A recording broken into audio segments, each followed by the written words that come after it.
So, I've got a bit of a story for you. Imagine it's Mike's first day of school, and Mike decides to bring a stash of gum into school, where he illegally sells it amongst his friends. I assume it's illegal to sell gum at school. Thankfully, none of his teachers find out, and he goes into science class and learns about photosynthesis, or whatever it is you learn in science. And he makes a lot of friends, he makes a lot of enemies, as you would on the first day of school. And he goes home with a bunch of homework to do. Now you're probably wondering, why was that story so boring? The reason isn't necessarily because what I said was completely random. These things might happen at school. It's because I used and then. Mike goes to school, and then he sells gum, and then he learns photosynthesis, and then he makes some friends and enemies, and then he goes home. Let's try something different. Let's try but therefore. Mike sells gum on his first day of school to his friends, but he is caught by his teacher, Mr. Bagel, who therefore gives him detention. But Mike is quite a curious rebel, therefore he goes around the offices looking for something to do during detention and finds a drawer of cash hidden in Mr. Bagel's office. The but therefore method is used a lot in comedy. Let's have a look at Mr. Bean, for example. Mr. Bean sits a university exam, but he doesn't know any of the questions. Was he given the wrong test? Has he showed up to the wrong place? Who knows? Therefore, he copies an answer from the man sitting next to him. But the man realizes his answer was wrong anyway and throws it away. What Mr. Bean thought was a victory was just a waste of time, and now he has more problems. He looks suspicious. Therefore, he must be extra careful.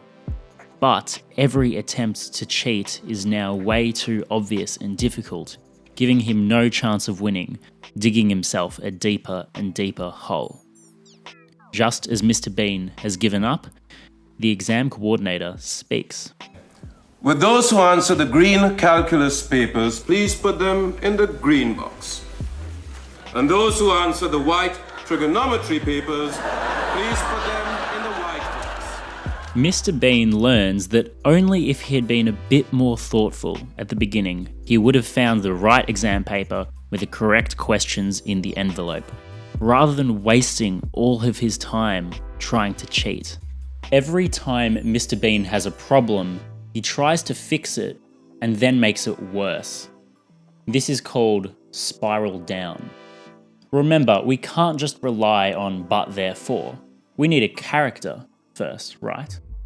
How do you come up with your own original character that makes their own interesting decisions? The first thing that you can do is imagine your new character in a stressful situation. Now, I don't mean imagine yourself. I mean imagine your original character. You don't want to write yourself into the story. Imagine that your character is busting to go to the toilet, and the first thing that they see is a restaurant on the street. So they rush into the restaurant, ask the person behind the counter, where is the toilet? And they say, sorry, you can't use it. You haven't bought anything yet. Is your character quite shy so that maybe they hold on and politely buy a bagel so they can then use the toilet? Or is your character quite aggressive so they might yell or threaten the person at the counter so they can intimidate their way into the bathroom? Maybe your character is more like Mr. Bean, who's known to be quite sneaky. Mr. Bean would probably leave, quickly come back disguised as a waiter, and then sneak his way into the bathroom. So think of your character in a stressful situation to really get to know who they are. This stressful situation can be anything. They could be busting to go to the toilet. They could be attending an exam they know none of the answers to. They could be coming last in a race and maybe they decide to cheat or something like that. It's really important you do this before you begin writing your but therefore story. If you want more guidance from me or one of our other tutors at Academic Development, you can contact us via our Facebook or website. Both of the links are in the description. Good luck.